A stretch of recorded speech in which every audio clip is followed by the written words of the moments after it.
Hey, welcome in. Welcome to the Arrowhead Addict podcast. We are here coming to you live. Let me tell you, the dopamine, it's flowing. I am damn excited. We are so excited to be joining you guys tonight. Oh! Well, how you doing, man? Patrick. Will, Sterling. Yeah. Super Bowl champion, two-time Pro Bowler, and Trent Green. Trent Green, how you doing? Hey, what's going on, guys? Oh, he picked it up! He picked it up! He's gonna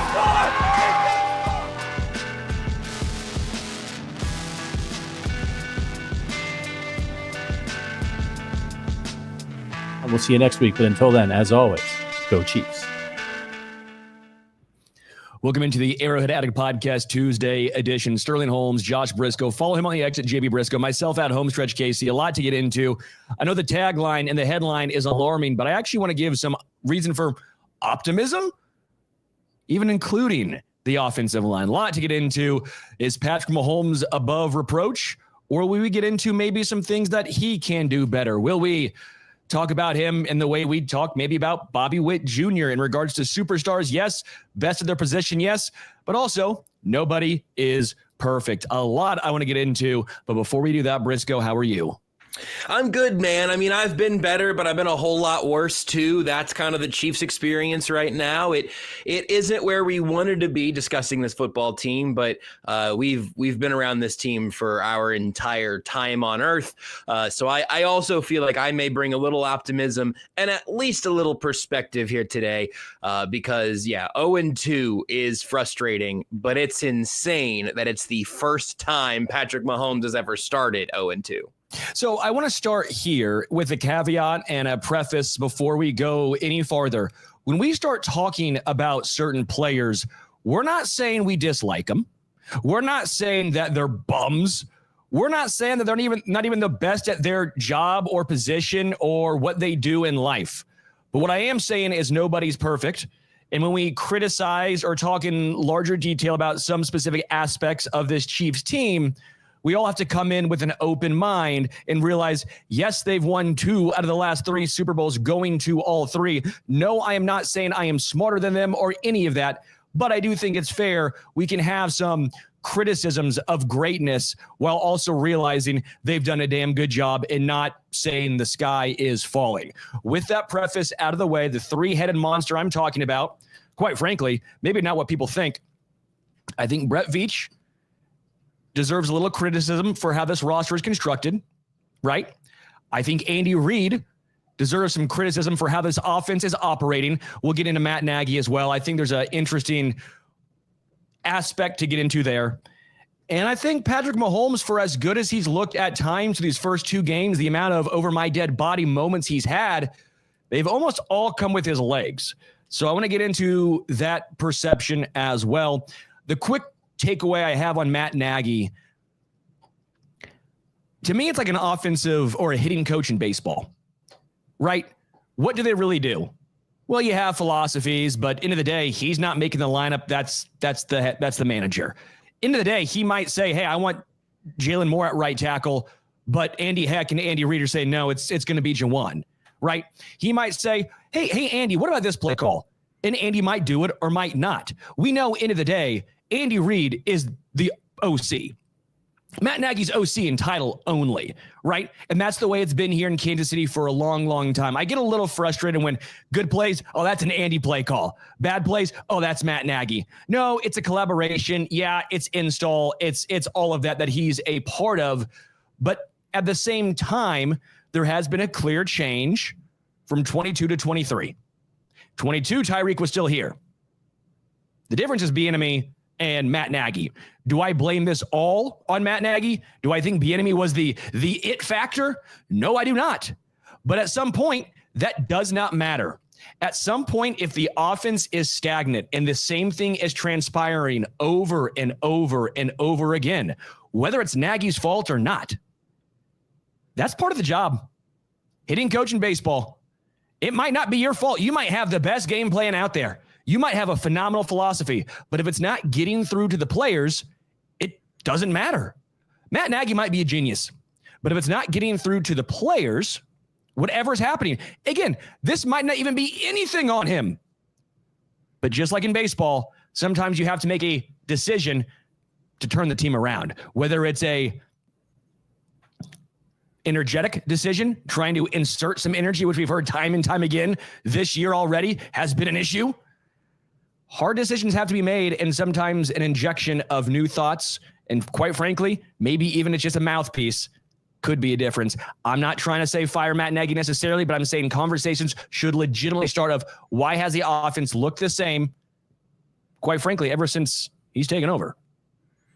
Yeah, I guess I would just love for you to tell me what he's taken over. I don't know that I do buy the comparison to the hitting coach thing, or at least I don't know if I buy the idea that like, well, just shake up something and it'll work out. I think we could spend as much time as you've been talking about Matt Nagy, talking about Todd Pinkston, like the running backs coach, the former Eagles wide receiver, or Andy Heck, the offensive line coach, who we have talked about some, Joe Blameyer, like wherever you want to kind of splice this up, you can mention all those names. And I think you can say, hey, everybody in the offensive coaching staff, everybody there would probably like a few things back. But we also, Connor Embry was the main character for a season, and now he's kind of faded back into kind of the, and I think fairly, and I think this is probably a good thing for him, faded back into kind of the anonymity of a position coach we don't hear from very often.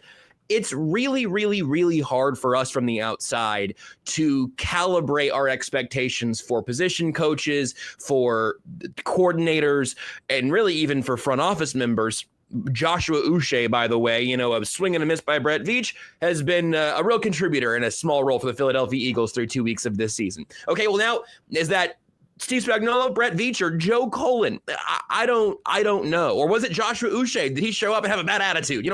These are things that we do not have that information on. What we do have enough information on is to know that at the end of the day, Andy Reid tells us he's got 51% of the vote. So I think if in a conversation about where the buck stops, I think that we've done a good job over the years giving Andy Reid an absolute heap of credit for turning this organization around, for being the offensive mind that he is, for being a great mentor and developer for Patrick Mahomes. And I think right now you still have to look at the offense and you say, hey, I want to point to something on the offensive side. I want to point to a figurehead or whoever it is. If there's a Mount Rushmore here, Andy Reid's head is 51% of Mount Rushmore. And then you've got, Nagy and Bieniemy and whoever else you want to throw on there. Matt Kafka from years ago as a quarterback. You can throw all those guys up there.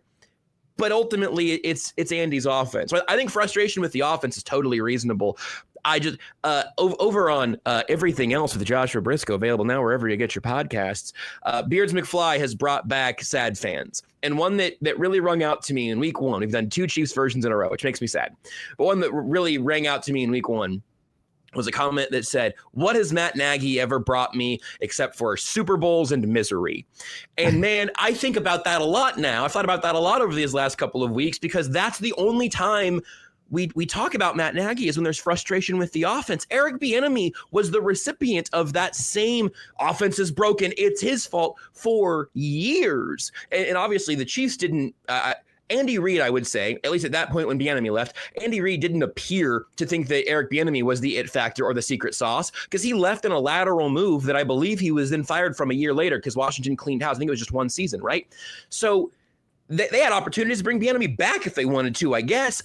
I just think all of this ends up boiling down more to like, hey, and this is where I guess you can then bring in everyone around him.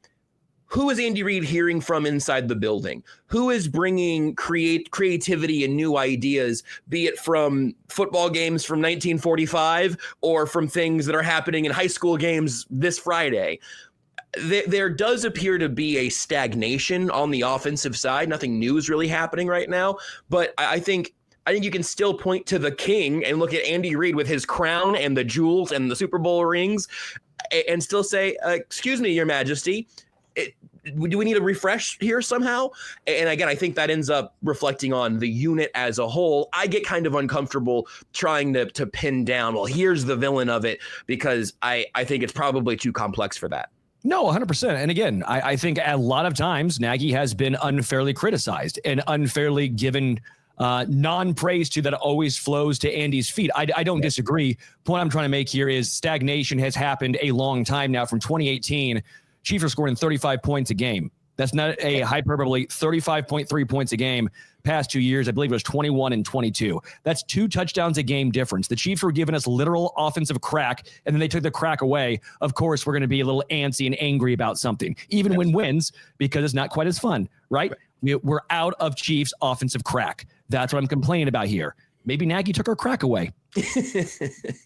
No, that's fair. Like we saw the best offense in the history of the sport. Like, no, I'm not necessarily even saying that the 1 or 2 singular seasons, but just like thematically, it's as good as offense gets in the National Football League. We saw that and we luxuriated in it. And then with a variety of factors, where you got, like you mentioned, Veach early on, the supporting cast gets thinner, the playbook gets more familiar, and defenses adjust.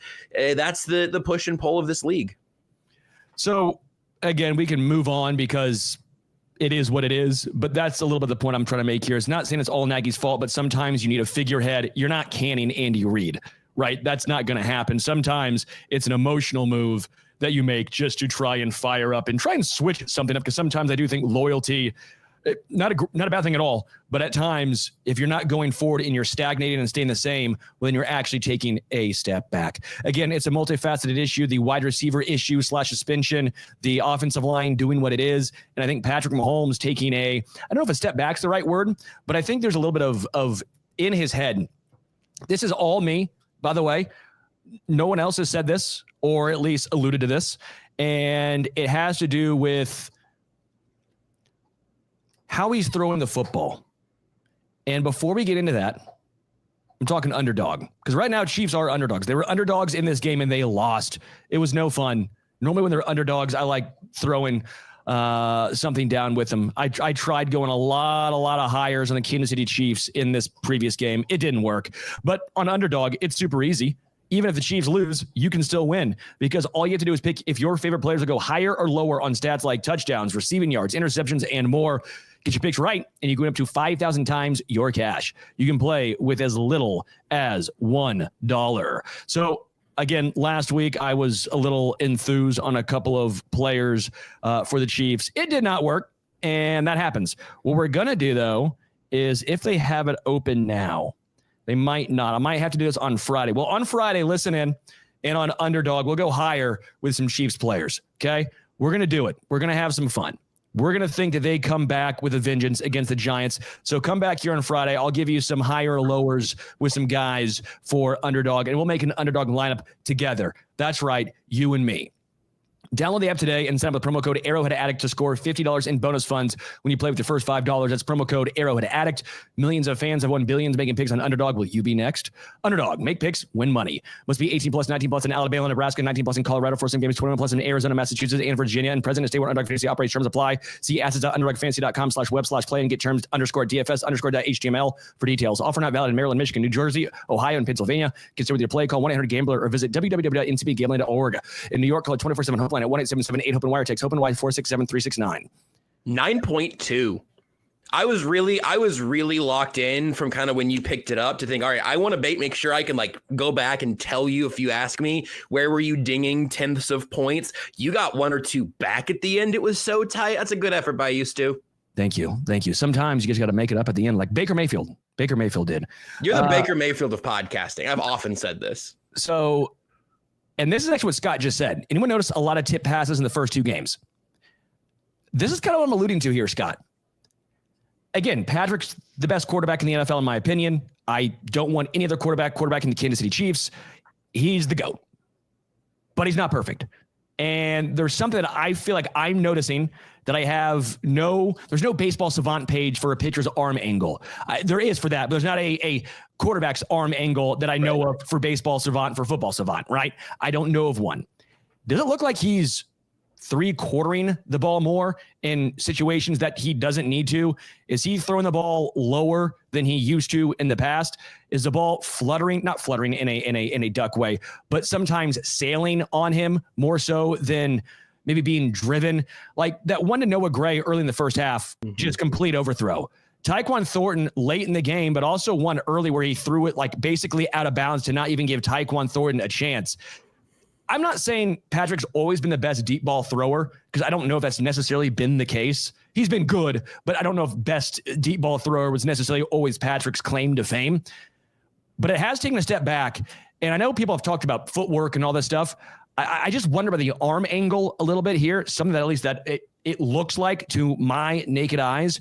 I know people are going to talk about the offensive line, and we'll get into the offensive line a little more in a second, and the lack of a run game that's been paralyzing, I think, this team at times. But when you look at, let's say, the Vikings or the Buccaneers or the Chargers offensive line, quite frankly, which made the Chiefs defensive line look a little worse when you saw that performance. The Chiefs don't have the worst pass blocking offensive line in football. I know we like to talk about it. I know we like to sometimes like this offensive line's horrible.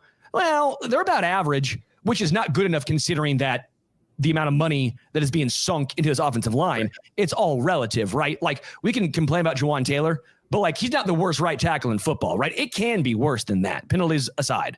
They might have like 3 top 30 linemen or something if you did like a draft of linemen. The sum of the parts have been average or worse, yeah. And so the point I'm trying to make here is I feel like Patrick sometimes, and again, this is not trying to disparage or take anything away from what he's done and what he's going to continue to be for this Kansas City Chiefs team and quite frankly, this city of Kansas City. It almost feels like he's in his head a little bit when it comes to some of these dropbacks. I know Kingsley's not been outstanding, but even when there's not a ton of pressure, the second he even feels anything, he's gone.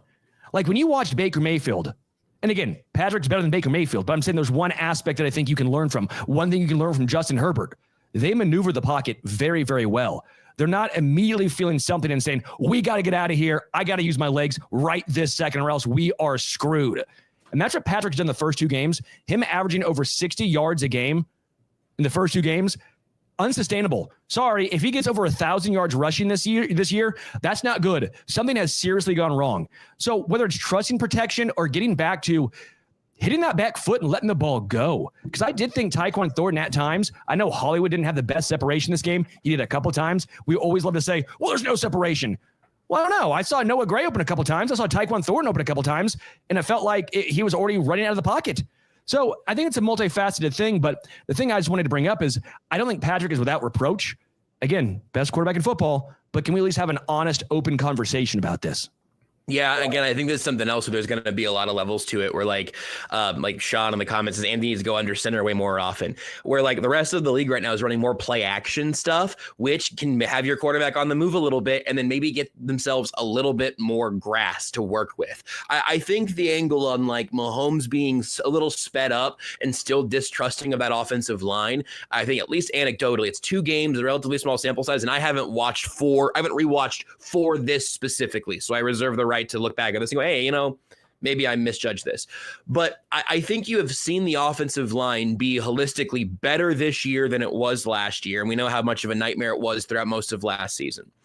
I still find myself so frequently, even when Mahomes does get a ball off, even when he is able to get rid of a deep ball at bat, it feels like he is so often still cluttered. Not that he's always getting hit. Dude gets hit while throwing an incredible ball such a high percentage of the time. That feels unsustainable to me. Where you go, oh, what a throw by Mahomes, and then you go back and you realize as you glance to watch the ball go, he was getting his head knocked off by somebody. You don't want to live that way.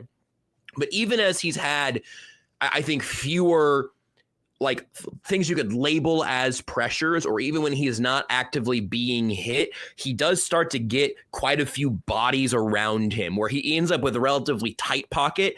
And then, I do think the footwork matters. I do think the fundamentals matter. And then as you get into a smaller and smaller phone booth back there, your mechanics change, your margin for error changes, and then you find yourself missing on the wide open Tyquan Thornton or like the Noah Gray overthrow. You're right on that.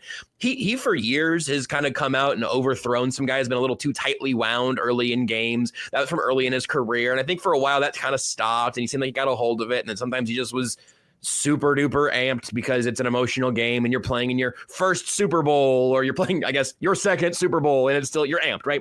So I do think there's some stuff there where they could give him a little more help, I think, schematically by trying to make defenses think a little more to where they're not always just pinning their ears back and saying, well, let's just crush the pocket and at least squeeze Mahomes, even if you can't just get a free run at him.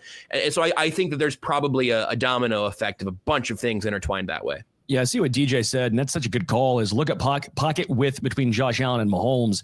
Yeah, you look at the Chiefs, it looks like a horseshoe. Right. Like it just looks like a U, while other teams you see the more traditional actual O-line scheme. Like you look at Dean Dawkins line up, and he's almost anti-offside team, where he's so far up almost, and I wonder if he does it so that way he doesn't drop too far back, right? You know, Jawan Taylor tries to almost go straight back, it feels like at times. Well, that might also be collapsing the pocket inwards and making Patrick feel uncut. These are just things, and whether it's Andy Heck and that's his philosophy, or for some reason all the offensive line decides to do the same thing, there's clearly something there, because you're right, and it's a good call. The width, the average width between the left tackle and right tackle feels a lot closer than other teams. Well, and so on that, this isn't a unique to the player who told me this, but I'm going to drop the name anyway just because it puts it into the right context. And I just thought it was fascinating to hear him talk about it more. Years ago, I was talking to Laurent Duvernay-Tardif in the locker room, and he talked about how, again, this is not new to the Chiefs or to the NFL level, but it's helpful if you haven't heard it a bunch, where the interior offensive line sets the depth of the pocket and the tackle sets the width of the pocket. It makes total sense when you think about it for 2 seconds, but then you think about who the Chiefs have had with Patrick Mahomes. Where have the best players been on the offensive line? Where has the investment been? Well, it's been on the interior. I don't know if that was by design or just the way the chips fell, but Creed Humphrey's there for you in the second. You're not going to get a tackle as good as Creed Humphrey at that draft spot, so now you end up with the best center in football. You have Trey Smith fall to you late in the sixth with all the medical issues. Well, you go ahead and take Trey Smith there, and now you've signed Joe Thuney, even though they were first taking some pretty heavy swings at Trent Williams that same offseason. So I'm not saying this was necessarily a choice. I think you make the most with, the best five you can come up with, right? So for most of his career, Patrick Mahomes has had a really good interior and questionable tackle play, varying degrees from. It wasn't questionable that Eric Fisher, Mitch Schwartz, period of time, but especially since then, it's been tough to nail it down. The high water marks, probably Orlando Brown Jr., low water marks, the Super Bowl, I guess, which is unfair because Joe Thuney is also the best guard that Mahomes has played with, but he might've been the worst tackle, right? I digress. Maybe it was Kingsley, whatever. But when you are operating in that space, I think about now, the different ways a tackle can keep a play alive. You can stonewall your guy, or you can run him around the quarterback. You know how deep your quarterback's going to drop. I think Josh Simmons had a good, I can't remember who it was against, but I think Josh Simmons had one where he ended up just walking his guy around on the outside of the pocket, and you go, man, that'll do every time, right? Well, if you operate that way, now Mahomes gets to do something he likes to do, which is escape through those gaps, right? If your tackle does, and kind of the horseshoe thing you're talking about, if your tackle does run him around the back of the quarterback, well, now Mahomes can step up and go through that gap and then go into more space. But you're not able to just do that in the flow of the normal play. You're on the move and then scanning downfield. He's incredible at that. He's the best in the world at that thing. So it's fine when he's able to make it work that way. But those are some of the things I'm thinking of as we're talking about the space he has to work in. And again, like a little more play action as an identity, I think would make a little bit more sense. It's just, I find it fascinating and it's discouraging because the offense looks this bad with Patrick Mahomes.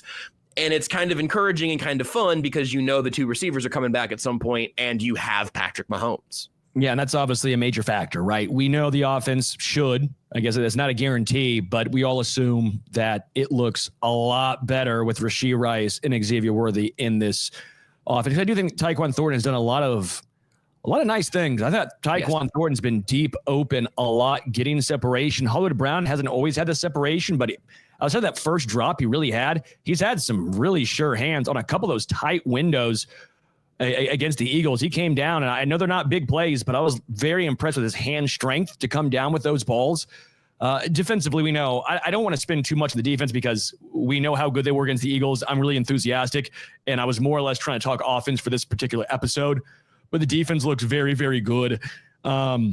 I'll give you want my 10-second defensive takes. And so I think staying offense here is good. Here's my 10-second defensive take. After week one, they were the singular thing I was most worried about by a mile. And then they came out and pretty well handcuffed the Philadelphia Eagles.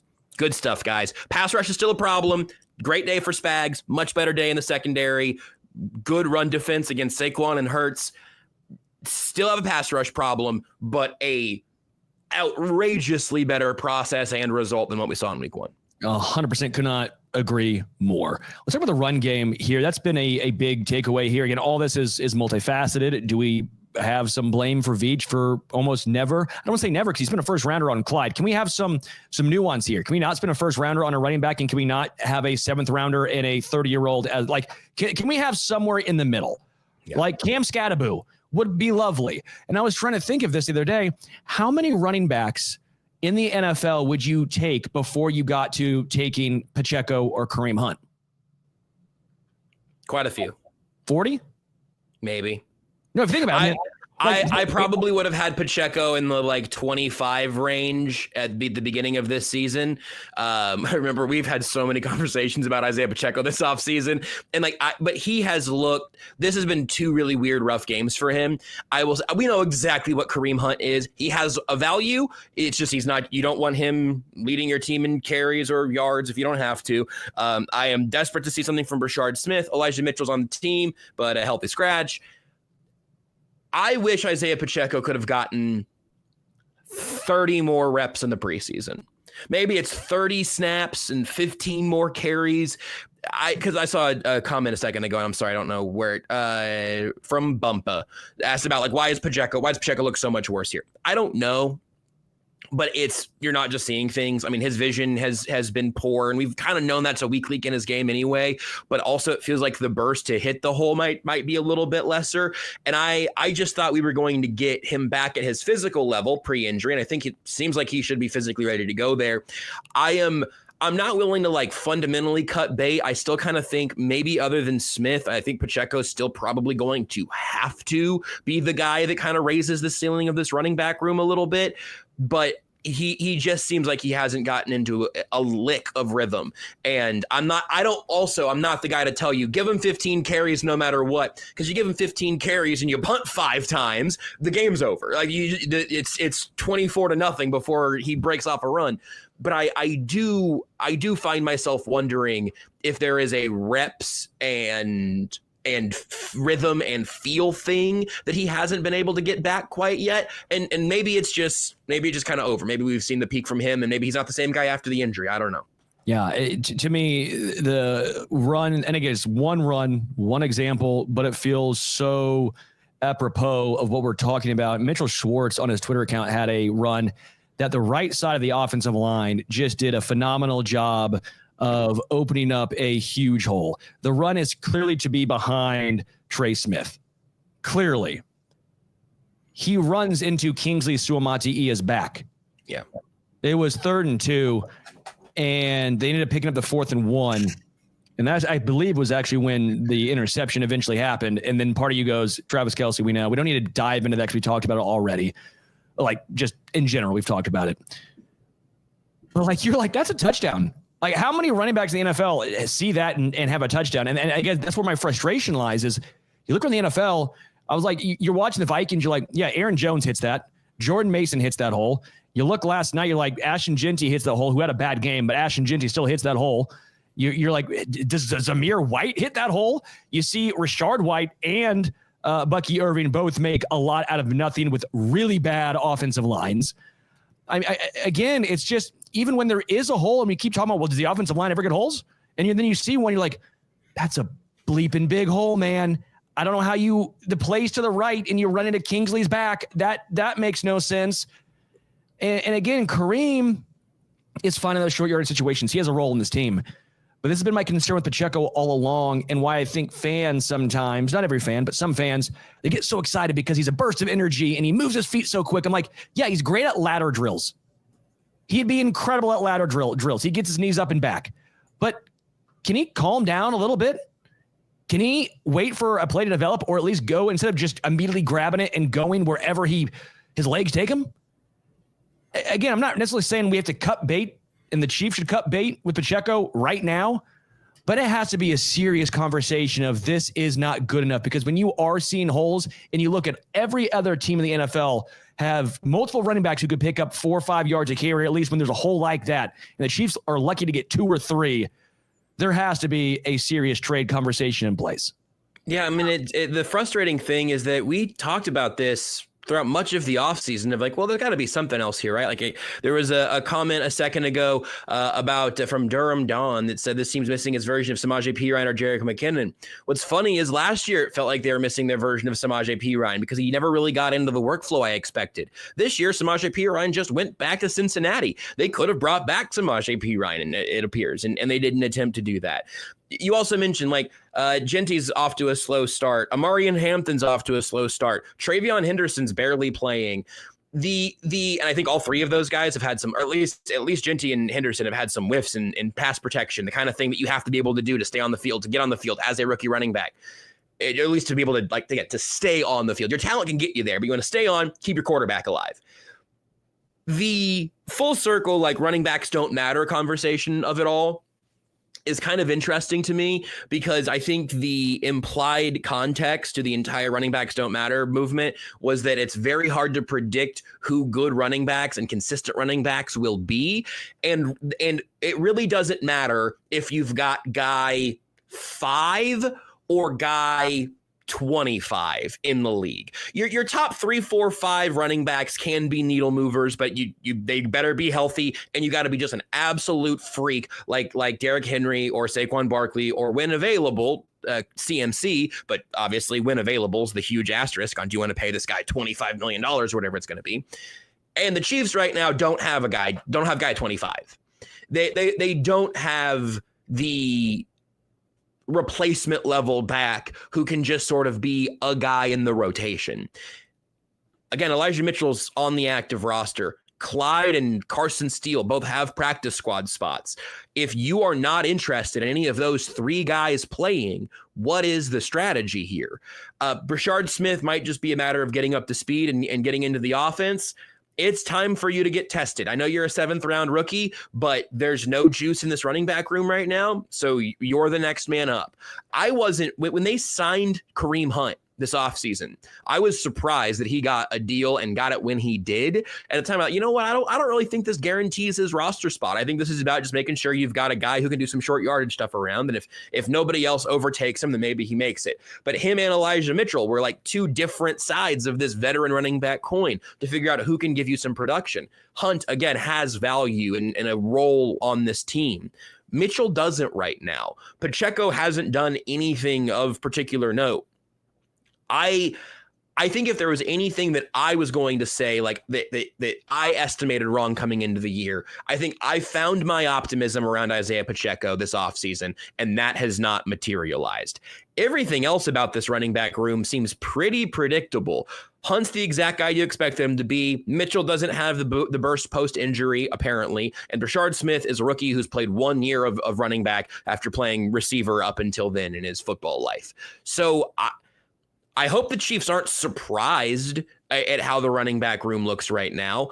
They were apparently sniffing around the trade market, around roster cutdowns, but this is what they rolled in with. I didn't want them to go make an enormous swing at the position, but something with a little bit more of a push to the ceiling, I think would have made sense, which is why this is nitpicky. I'm not gonna die on this hill, but it's why like having Clyde back on the practice squad is kind of weird to me, because what's Clyde's ceiling in 2025, 2026? Is it that he's Kareem Hunt? Because I think it kind of might be. Like, well, so was there any other running back that got the invitation letter to the practice squad to say, hey, we think you have a little bit of burst and we might need a little bit of burst in weeks like 8 through 14. Come learn the playbook. And that's not the route they went. They went with keeping their fullback who has some special teams potential, and Clyde, I guess, is probably running back 6 on the depth chart right now. And whatever value they're getting from him, I guess, all good. Seems like a glue guy. Everybody loves him. But it's a weird running back room that, yeah, I mean, I think maybe you wait until the Jets season seems dead and you're like, hey, don't let Breece Hall walk away for nothing here. Here's a little something. But at that point, is that too late to save the Chiefs running game? And I don't really believe in an individual running back saving a running game. It's just that's how bleak it's been to this point through 2 games. Yeah. When I watched that Texans touchdown run by Nick Chubb, who, by the way, Nick Chubb did not look good like the entire game, and even he was able to score. I mean, he looked like it was Like the anti-Pacheco, where like his knees were not really late too, right? His knees were like it looked like he was like running just barely above the ground. Like I thought he might get tripped up by the grass, and he was still able to score a 25-yard touchdown. And it was like the exact same play that the one that Pacheco ran to Kingsley's back on. I'm like, yeah, that hurts. That hurt because that looked like the exact same scheme, exact same block. Can I annoy you really quick? Yeah, annoy me. So first of all, Nick Chubb signed in June, so not as late as I was thinking. I don't know who I'm confusing that with. Adam Schefter tweets, with Aaron Jones suffering a hamstring injury, free agent running back Cam Akers is expected to re-sign with the Vikings. I would have thrown Cam Akers on the practice squad, learn the playbook for 2 weeks, and then come see if you can make an impact. This is not any of us believing that there are excellent running backs that the NFL has not identified yet. You just need somebody who can give you a little more than you've gotten to this point. I'm a little surprised that we haven't gotten any practice squad shuffling. Yeah. Again, I don't think the Chiefs season is over. They're 0-2. They have the Giants Sunday night. Obviously, you'll have the Ravens and a few more tough games coming your way before you get Worthy and Rice back. We're just looking at some of the cracks in the foundation, and I think some cracks that we've seen for a little bit that has been glossed over. Right? Let's say you own a house. You see the wall starting to crack, and you're like, I could put a brace up there and fix it, but I think we're good for the year by epoxy. So they epoxy it, right? Okay, yeah, your foundation's fine for this year. But what about the next year? And what about the year after that?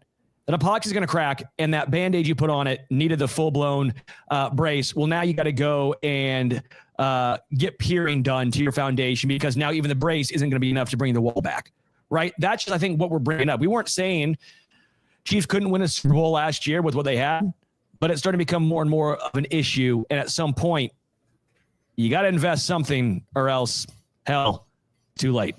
Again, I think Veach deserves some of the issue here. I think Andy Reid, I think Andy Heck deserves some of the issue. I think Patrick Mahomes in the run game and the offensive line deserves some issue, but I'm glad we went through it individually. Again, I'm not blaming one individual aspect, but it's an all-encompassing aspect that I think all at least deserves some blame. No one is above reproach. That's where you end up. This game is way too complicated for one guy to ever be completely at fault for why things aren't working.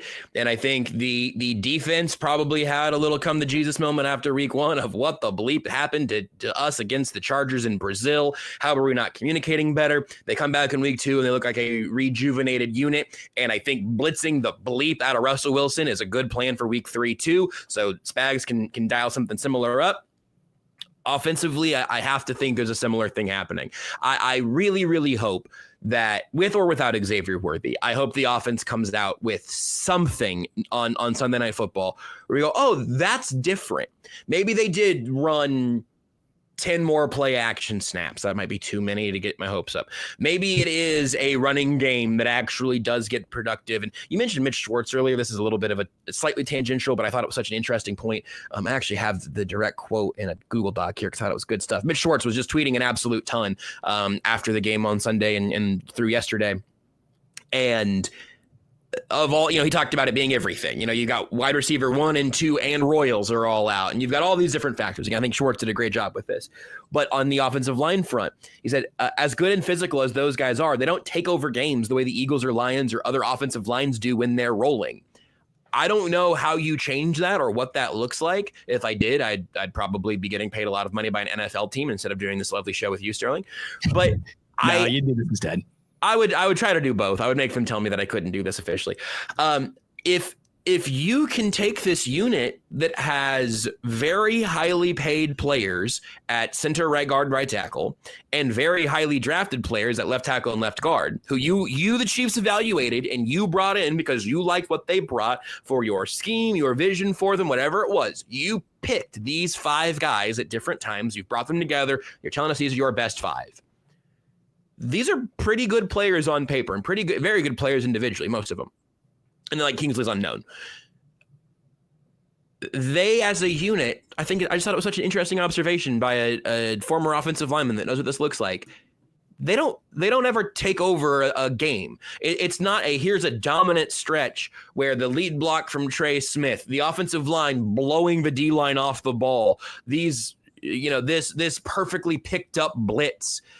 it always feels like holding on for dear life more than being the aggressor. And I don't know if that's running the ball a little more, or if that's coaching, or if that's the players, or if that's execution. The benefit of being in week 2 right now is I don't feel too bad about just pointing out the problems. So I think right now you have to identify those things and then figure out how to fix them before it's too late. For the Chiefs, I think too late is a lot later than most of the teams in the league. Yeah. By the way, I want to point out Josh Simmons is an absolute freak and looks incredible. So there is another positive 87.8 pass rush grade, according to PFF, against the Eagles front, which was very, very nice to see. So again, Josh Simmons looks great. He went out of the game for dehydration is what I believe the official designation was. We all got a little nervous at one point. He came right back in that today. Yeah, it was dehydrated. Yeah. Got up to 18 miles an hour to knock out a secondary member, OB, which is just a freak athlete. Maybe put him at D end. See if we can do both. Travis Hunter him, because that is some juice from Josh Simmons. And also, like, this is not why he was trying to make the play, but you think about his knee. You're not going to see Josh Simmons in a full-out wind sprint at any point publicly, except for in that type of situation. And then the tackle he made and the explosion there. Again, I think Mitch Schwartz said he disagreed by like a very tiny bit. The PFF gave him no pressures against the Eagles. I think Schwartz said he maybe thought there was 1 or 2, but like, you just can't ask for anything else. Looking at Josh Simmons and being like, yeah, but these two plays could have been better. Those are good coaching points. That's not how you, a fan, should be thinking. What you should be thinking right now is like, okay, every step. I know I've said this 10 times because he's passed 10 tests. All Josh Simmons has done since the Chiefs drafted him is be ahead of schedule and pass every test in front of him. If he wants to just do that for 10 years, go for it. What was that noise? My dog chasing a ball on the carpet, and his paws or his little nails was like, it's like a cat. I couldn't tell if it was a soundboard thing I was talking over. Your reaction made it sound like maybe you had an accident. I wasn't sure. It was like my dog was like, hey, we're going to be loud right now. We're going to, how I've been sleeping by your feet. We're going to get up. I'm going to put a ball there. I'm going to accidentally kick it like a foot by accident. He's going to go freak out and just tackle it because Nick Bolton, he sees the ball and he's going to attack it. He's going to attack it. That's what he's going to do. When you got dogs like we do, you never come out flat. You always have the energy required. You just roll the ball out there and it is boom, focus, energy, hype. Again, final takeaways. I think the offensive line, a little better than people are giving credit for. I think Josh Simmons looks really, really good. I think the deep ball is starting to come around. At least Mahomes is looking that way. I wish we'd look at a little earlier in the game and not take 3 throws each time to hit Tyquan Thornton. I think Tyquan's looked really good getting open. I think Hollywood Brown's hands look really solid after the first drop of the season. Defense, I am all the way back on. Baby, that defense looks good. That secondary, best Brian Cook game I've seen in a long, long time. Best Jamari Connor game I've seen in a long, long time. I'm intrigued to see how many snaps he played in the slot, because I feel like he was being blitzed a lot or dropped back, and both he played very, very well. McDuffie has 1 snap I think he really wants back, and Noel Williams, a smattering of success from him. That one-on-one with Devontae was really nice. The one-on-one on A.J. Brown, maybe a little bit of a PI, but hey, that's okay. Didn't get called. At least Noel Williams got his feet wet and underneath them and looked fine doing it. All right, everyone, appreciate hanging out with us. I hope this was slightly cathartic. I hope we're not all angry. I just wanted to, again, say, hey, maybe even Brisco and myself, everyone, we can all improve.